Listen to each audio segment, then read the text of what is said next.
और एक क्वेश्चन देखते हैं। A drop of liquid of diameter 2.8 millimetre breaks off into 125 identical drops. The change in internal energy is nearly. Internal energy, ये भी वही surface energy पूछ रहा है, क्योंकि इंटरनल एनर्जी ड्रॉप का मतलब क्या समझे हम। सरफेस एनर्जी ये पूछ रहा है कि क्या होता है। अच्छा, हमें पता है कि अगर एक बड़ा ड्रॉप है, वो अगर छोटे छोटे ड्रॉप में से पीसेस हो जाता है, उसका एरिया जो है ना इंक्रीज हो जाता है। किसका? इन सब का एरिया मिलाकर इससे ज़्यादा होता है, क्योंकि इफ़ेक्टिव एरिया यहाँ पर इंक्रीज होता है। ये पहला बात ये है। सरफेस एनर्जी क्या होता है? Surface tension into area. अच्छा, और एक रिलेशन हमको पता है। अगर इसका रेडियस आर है और इसका रेडियस स्मॉल आर है, तो capital R equal to N to the power 1/3 into small R. N क्या है? कितने पीसेस में ये टूटा है। ये हम कैसे जानते हैं? ये हम वॉल्यूम कंजर्वेशन से जानते हैं, क्योंकि इसका वॉल्यूम तो सेम रहेगा। इसका जितना वॉल्यूम होगा इसका भी उतना वॉल्यूम होगा। तो हम थोड़ा बता देता हूँ कैसे होगा। देखो, 4/3 pi capital R cube equal to N into 4/3 pi small R cube. 4/3 गया, R equal to into the power 1/3 into small are.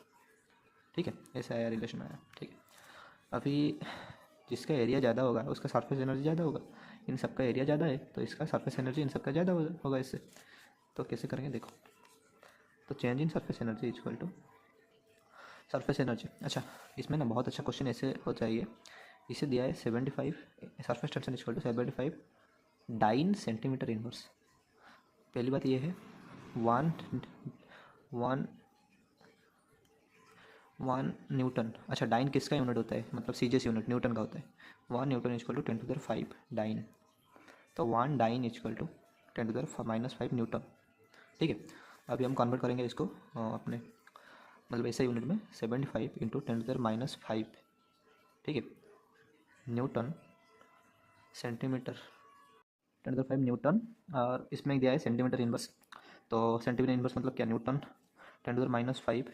75 into 10⁻⁵ by centimetre को क्या लिख सकते हैं हम?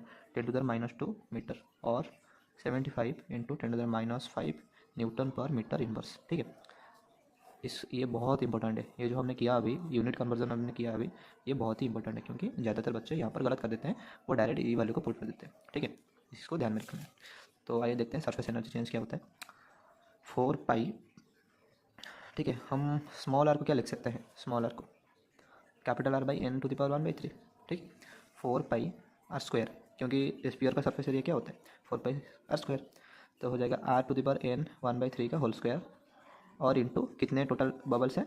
125 minus 4 pi capital R square, और whole into surface tension total into surface tension. ठीक है, तो इसमें से कॉमन ला देते हैं किसको? देखो, एस कॉमन आ जाएगा, 4 पाई कॉमन आ जाएगा, आर स्क्वायर कॉमन आ जाएगा।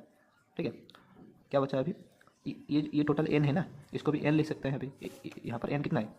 यहाँ पर एन कितना है? 125। तो इसको यहाँ पर एन लिख देते हैं, मतलब कैलकुलेशन में ईजी आएगा। तो हो जाएगा कितना? 1 मतलब N by N to the power 2/3 minus कितना? 1। ठीक है, अभी देखो इसको यहाँ पर करते हैं। सॉरी, थोड़ा मतलब समझाने में थोड़ा मतलब ये ज़्यादा लिख दिया मैंने यहाँ पर। ठीक है, कोई बात नहीं। देखो, S 4 pi capital R square, N हो जाएगा कितना? 125 divide by N to the power 2/3 N to the power 2/3। तो 125 का 2/3, 5 टू द पावर 2 हो जाएगा आंसर। तो 5 टू द पावर 2 मतलब 25 माइनस 1, ये हो जाएगा 5।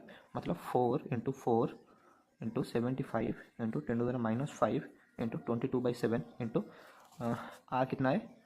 2.8 इंटू 10⁻³ बाई 2, क्योंकि यहाँ पर दिया है डायमीटर, दिया है डायमीटर। ठीक है, तो रेडियस हो जाएगा 1.4 इंटू 10⁻³ का होल स्क्वायर। ठीक, इसको अगर हम किसके इक्वल है? Change in surface energy, change in surface energy. ठीक है, अब इसको हम पूरा सॉल्व करेंगे, आएगा कितना? ओके, मैं थोड़ा कर देता हूँ सॉल्व। ये आया हमारा 7392 इंटू 10⁻⁹। ठीक है, equal to change in surface energy. और इसको ऐसे भी लिख सकते हैं हम 7.392 into 10⁻⁻6 equal to change in surface energy.